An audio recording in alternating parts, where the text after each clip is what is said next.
नमस्कार दोस्तों, जय श्री कृष्णा। दोस्तों, इस वीडियो के अंदर मैं आपको कुछ वास्तु के भी टिप्स दूंगा, लेकिन उससे पहले आज हम ज्योतिष की बात कर लेते हैं।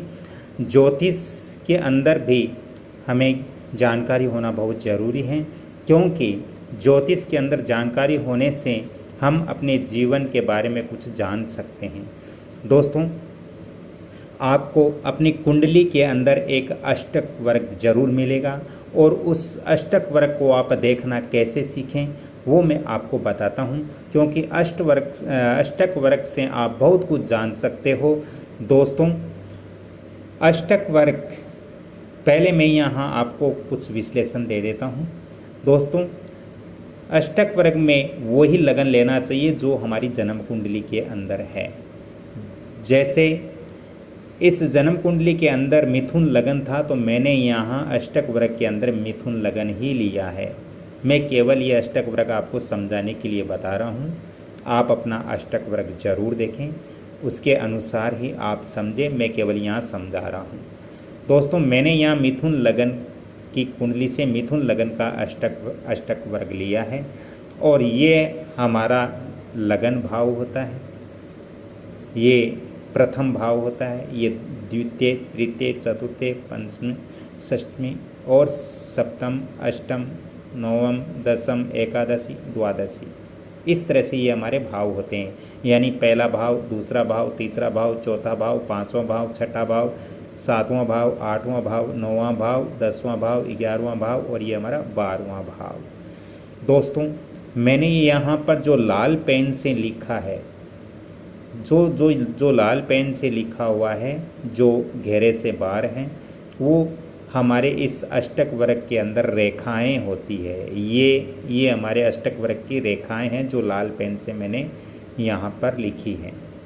जो ब्लू पेन से मैंने यहाँ लिखी है वो हमारी राशियाँ हैं। पहली, दूसरी, तीसरी, चौथी, पाँचवीं, छठी, सातवीं, आठवीं, नौवीं, 10वीं, 11वीं और 12वीं, ये हमारी राशियाँ हैं जो मैंने ब्लू पेन से यहाँ पर लिखी है। दोस्तों, अब हमें ये देखना है कि लगन के अंदर हमारे 28 रेखा है। दोस्तों, वैसे इस अष्टक वर्ग के अंदर जिस भाव में 28 से ऊपर रेखाएं होती है वो भाव बलवान होता है, वो भाव अच्छे परिणाम देने वाला होता है।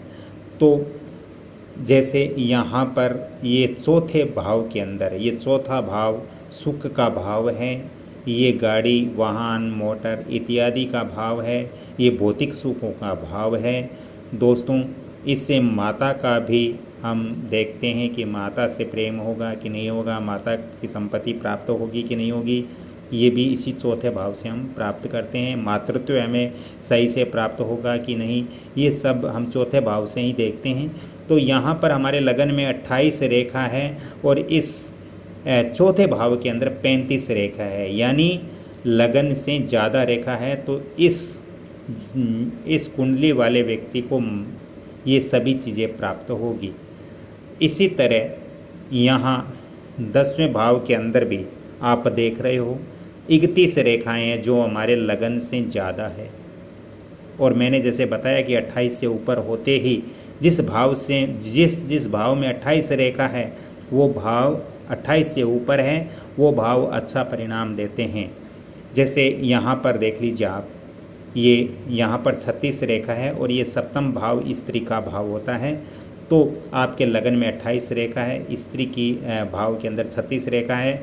तो ये स्त्री आपको मतलब आपके लिए अच्छी स्त्री होगी, बहुत ही समझदार और आपसे ज़्यादा गुणी, आपसे ज़्यादा बुद्धिमान होगी।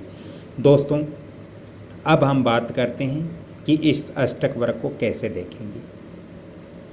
इस अष्टक वर्ग को देखने के लिए दोस्तों हमें पहले अपने लगन को देखना है। तो लगन को देखेंगे तो लगन में हमारे रेखाएं हैं 28, लगन में 28 रेखा है। नंबर 1, लगन के अंदर 28 रेखा है। अब हमें देखना है भाव नंबर 6, भाव नंबर 8 और भाव नंबर 12। इनमें ये चीज़ें हमें देखना है कि भाव नंबर 6 की पहले हम इधर में रेखाएं लेंगे। तो भाव नंबर 6 में कितनी रेखाएं हैं? 23 रेखाएं। भाव नंबर 8 की कितनी रेखाएं हैं? 35 रेखाएं। भाव नंबर 12 में कितनी रेखाएं हैं? 16 रेखाएं। अब दोस्तों कुछ विद्वानों का मानना है कि यदि लगन से यदि इनमें से ये जो हमने छठे 8वें 12वें भाव से जो रेखाएं लिए, यदि लगन से इनमें 2 भावों में रेखाएं ज़्यादा होती हैं तो जीवन कष्टमय होता है। यदि इस 28 ये जो लगन से कम रेखाएं होती है तो जीवन बहुत ही अच्छा रहता है। लेकिन कुछ विद्वानों का मानना यह है कि तीनों भावों के अंदर लगन से कम होनी चाहिए रेखा। जैसे इसके अंदर देख लीजिए आप, इसके अंदर देखते हैं तो लगन में 28 रेखा है और हमारे यहाँ अष्टम भाव जो मृत्यु का भाव है उसके अंदर 35 रेखाएं हैं, क्योंकि लगन से ज़्यादा रेखाएं हैं इसमें कम है। लगन से छठे भाव में कम है और 12वें भाव के अंदर भी कम है। लेकिन ये मृत्यु भाव है, ये जो अनिष्टकारी भाव है, इसके अंदर बहुत ज़्यादा रेखाएं हैं। तो दोस्तों कुछ विद्वान बोलते हैं कि एक भाव में रेखा ज़्यादा होने से कुछ नहीं होता है, लेकिन मेरा मत यह है कि दोस्तों लगन से यदि 30 छठे भाव या 8वें भाव या 12वें भाव में रेखाएं ज़्यादा है तो वो कष्टदायक होती हैं दोस्तों। क्योंकि मैं यहाँ आपको विस्तार से समझा देता हूँ, क्योंकि हमारा जो छठा भाव है वो शत्रु का भाव है, वो कर्ज का भाव है। और यदि यहाँ पर हमारे लग्न से रेखाएं कम हैं तो दोस्तों यहाँ पर ये अच्छा है, लेकिन यहाँ पर लगन से ज़्यादा है, इसका मतलब ये हमारे स्वास्थ्य संबंधित कष्ट दे सकता है, क्योंकि ये लगन से ज़्यादा यहाँ पर रेखाएं हैं। केवल इसी अष्टम भाव के अंदर ज़्यादा नहीं होना चाहिए लगन से, क्योंकि ये अनिष्टकारी भाव है। और किसी भी भाव में ज़्यादा हो, 12वें में नहीं होना चाहिए, 8वें में नहीं होना चाहिए, तीसरे भाव में नहीं होना चाहिए। इन 3 भावों में लगन से ज़्यादा रेखाएं नहीं होनी चाहिए। तो यहाँ पर अष्टम भाव यानी अनिष्टकारी जो भाव है उसके अंदर 35 रेखाएं हैं जो लगन से बहुत ज़्यादा है, तो ये स्वास्थ्य संबंधी दिक्कत कर सकती है। ये भाव एक्सीडेंट का भाव होता है। ये भाव दोस्तों मृत्यु का भाव माना जाता है। ये अस्वस्थ का कारण माना जाता है। ये बहुत बड़ी बीमारी का भी कारण माना जाता है और अकाल मृत्यु का भी ये कारण माना जाता है। तो दोस्तों लगन में कम रेखाएं हैं और अष्टम में ज़्यादा है, तो इस व्यक्ति के जीवन में कष्ट ज़्यादा रहेंगे और वो भी गंभीर कष्ट रहेंगे। आगे हम बात करते हैं इस अष्टक वर्ग के अंदर कि हम यदि स्त्री का विचार करते हैं, तो स्त्री का विचार जब हम करते हैं तो दोस्तों स्त्री का भाव है हमारा ये 7वां भाव। ये 9 मत समझना, क्योंकि 9 यहाँ 9वीं राशि है, 9वीं राशि है, राशि धनु है, 9वीं राशि है। लेकिन हम जब स्त्री का भाव देख रहे हैं तो स्त्री का भाव सप्तम ही कुंडली के अंदर होता है और सप्तम भाव के अंदर 36 रेखाएं यहाँ पर दर्शाई है मैंने। तो यहाँ 36 रेखाएं हैं और ये आपका जो लगन है वो 28 है। तो 28 लगन से ये स्त्री की रेखाएं ज़्यादा है, यानी यहाँ पुरुष के 28 हैं तो स्त्री के 36 रेखाएं ये ज़्यादा है। जो भी इनका पार्टनर है, जो भी इनका जीवन साथी है, वो इनके ऊपर हावी रहेगा, वो इनसे ज़्यादा बुद्धिमान होगा और ये व्यक्ति इस जो अपने जीवन साथी है उस पर भरोसा बहुत ज़्यादा करेगा, क्योंकि ये जो भी इनसे बात कहेंगे वो बिल्कुल सत्य होगी और इनसे ज़्यादा बुद्धिमान होगा और इनकी ही वर्चस्व यहाँ घर के अंदर रहेगा। अब हम बात करते हैं दोस्तों कि यहाँ पर इस अष्टक वर्ग के अंदर हम ये कैसे देखें कि हमारे लिए कौन सी दिशा शुभ है। यदि हम किसी दूसरी जगह रहने के लिए जा रहे हैं या कार्य आदि करने के लिए जा रहे हैं या कमाने के लिए जा रहे हैं समझ लीजिए, या फिर आप कहीं रहने के लिए जा रहे हो, तो आपके लिए कौन सी दिशा सूटेबल है। तो इसके लिए यहाँ पर जैसे मैंने यहाँ पर दिया है कि दोस्तों आपको दिशाएं हमारी 4 होती हैं, जैसे 1 नंबर, 2 नंबर, 3 नंबर और 4 नंबर। 4 हमारी दिशाएं होती हैं, यानी पूरब, दक्षिण, पश्चिम, उत्तर, ये हमारी 4 दिशाएं होती हैं। तो यहाँ पर हम पहले लिख दिए 1 2 3 4। अब यहाँ लिखेंगे 5 6 7 8 9 10 11 और 12। 12 तक क्यों लिखा? क्योंकि हमारी 12 राशियाँ हैं और हमने दिशाएं लिखी 4, क्योंकि हमारी 4 दिशाएं हैं। अब आपको ये देखना है कि मैं यहाँ पुनः आपको चीज़ समझा रहा हूँ ताकि आपको अच्छे से समझ में आए। अब आपको पूरब दिशा पहले हम देखेंगे कि हमारे लिए कौन सी दिशा अच्छी है। तो इसके लिए आपको यहाँ जैसे मैंने दिया है पूरब दिशा के लिए 1 5 9 है, तो पहले हम 1 5 9 की संख्या लेंगे। तो पहले एक संख्या में एक नंबर राशि में संख्याएं कितनी है, रेखाएं कितनी है? 28। तो हम यहाँ पर ले ली। यहाँ पर थोड़ा सा डिस्टर्ब है, 1 मिनट थोड़ा सा रुकिए आप। यहाँ पर जैसे 1 नंबर राशि की हमने रेखाएं ले ली 28, तो यहाँ 28 ले लिया। अब 5 नंबर की हम लेंगे तो 5 नंबर का हो गया 31। अब हम 9 नंबर की लेंगे तो 9 नंबर का हो गया 36। इसी तरह हम दक्षिण दिशा की लेंगे तो पहले 2 नंबर राशि हमारी कहाँ पे? यहाँ पर है। तो यहाँ पर हम दो नंबर राशि का लेंगे तो 2 नंबर राशि हमारी यहाँ पर है। तो 2 नंबर राशि का रेखाएं कितनी हैं? 16 है। प्लस फिर हम लेंगे 6 नंबर राशि, तो 6 नंबर राशि की संख्याएं कितनी हैं? 35। इसके पश्चात हमारा है 10 नंबर राशि लेंगे तो 10 नंबर राशि की संख्याएं कितनी हैं? 35। ये हमने 35 ले ली। इसी तरह हम पश्चिम दिशा का भी देखेंगे। तो पश्चिम दिशा के अंदर तीसरी, 7वीं और 11वीं राशि है। तो तीसरी राशि का योग कितना? तीसरी राशि में रेखाएं कितनी है? तीसरी राशि हमारी हो गई लगन। तो तीसरी राशि 28 हमने ले ली, क्योंकि लगन में 28 रेखाएं हैं। उसके पश्चात 7वीं देखेंगे तो 7वीं में कितने हैं? 7वीं के अंदर 26 रेखाएं हैं, तो इस 26 को जोड़ेंगे। इसके पश्चात हमारे 11वां है, 11वीं राशि के अंदर 27 रेखाएं हैं, तो ये 27 हम जोड़ेंगे।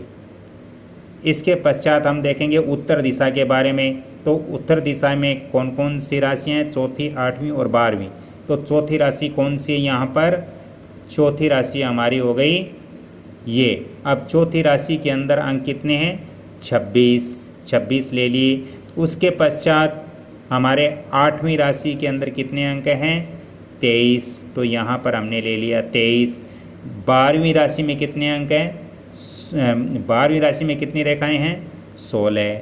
अब इनका आप योग कर लीजिए, इनका योग कर लीजिए जितना आता है, इनका योग कर लीजिए जितना आता है, इनका योग कर लीजिए जितना आता है, इनका योग कर लीजिए जितना आता है। और इसमें से सबसे ज़्यादा योग किसमें आता है? वो ही दिशा आपके लिए शुभ होगी। उस दिशा में यदि आप कार्य करने जाते हो या आप रहने जाते हो या आप वहाँ पर कोई भी कार्य करते हो तो ये आपके लिए सूटेबल होगा। अगर इसमें से ये जो मैंने दिया है इनमें से चारों में से जहाँ भी ज़्यादा अंक आए इनको जोड़ने पे उसी दिशा में आपको कार्य करना चाहिए। अब हम बात करते हैं आगे। दोस्तों ये मेरा वीडियो लंबा हो जाएगा, इससे आगे की जो जानकारी है वो मैं अपने अगले वीडियो के अंदर और आपको दूंगा। लेकिन यहाँ कुछ मैंने प्रारंभ में भी कहा था कि मैं वास्तु टिप्स भी इसके अंदर आपको ज़रूर बताऊंगा। तो कुछ वास्तु टिप्स भी मैं यहाँ पे आपको दे देता हूँ। दोस्तों, वास्तु टिप्स के अनुसार हमें अपने घर के अंदर नंबर 1, वास्तुशास्त्र के अनुसार हमारे घर के अंदर ब्रह्म स्थान के ऊपर सीढ़ियाँ नहीं होनी चाहिए। ब्रह्म स्थान जो हमारा होता है, ये मान लीजिए हमारा मकान है। मैं आपको यहाँ पे इस वीडियो में इतना ही बताऊँगा आज कि ब्रह्म स्थान हमारा कौन सा होता है। दोस्तों, मान लीजिए ये हमारा मकान है और इस मकान के यहाँ पर वास्तु टिप्स,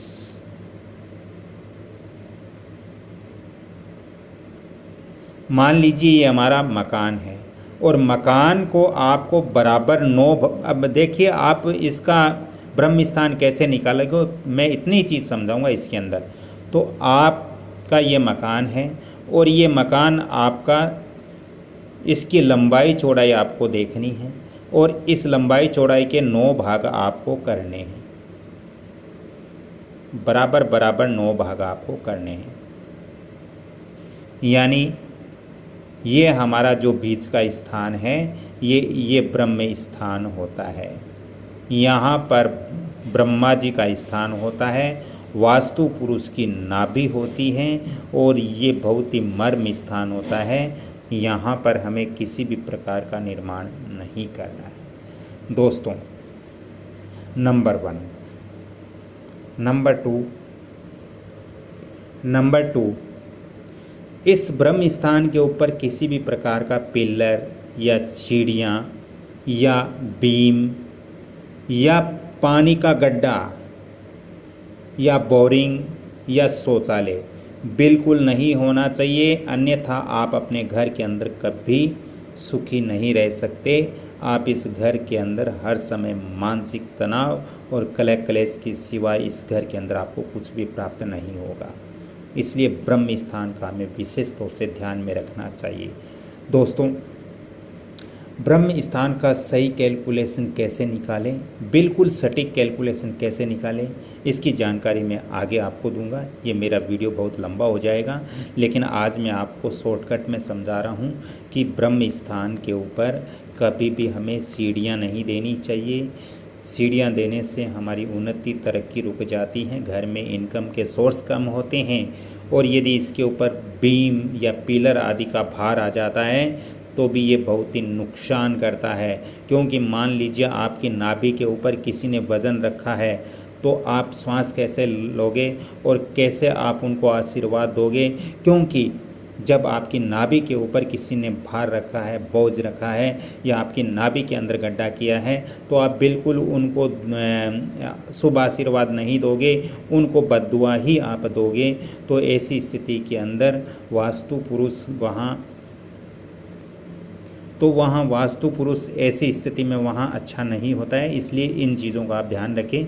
इसका विस्तार से यदि वीडियो देखना है तो मैं अगले वीडियो के अंदर आपको इसका विस्तार भी रूप भी दूंगा, ताकि आप अच्छी तरीके से समझ सकें। तो राधे राधे, जय श्री कृष्णा। आज मैंने समझाया कि ज्योतिष के अंदर अष्टक वर्ग हम कैसे देखते हैं। अष्टक वर्ग के बारे में भी आपको मैं आगे बताऊंगा और इस टॉपिक्स के बारे में भी आपको आगे बताऊंगा।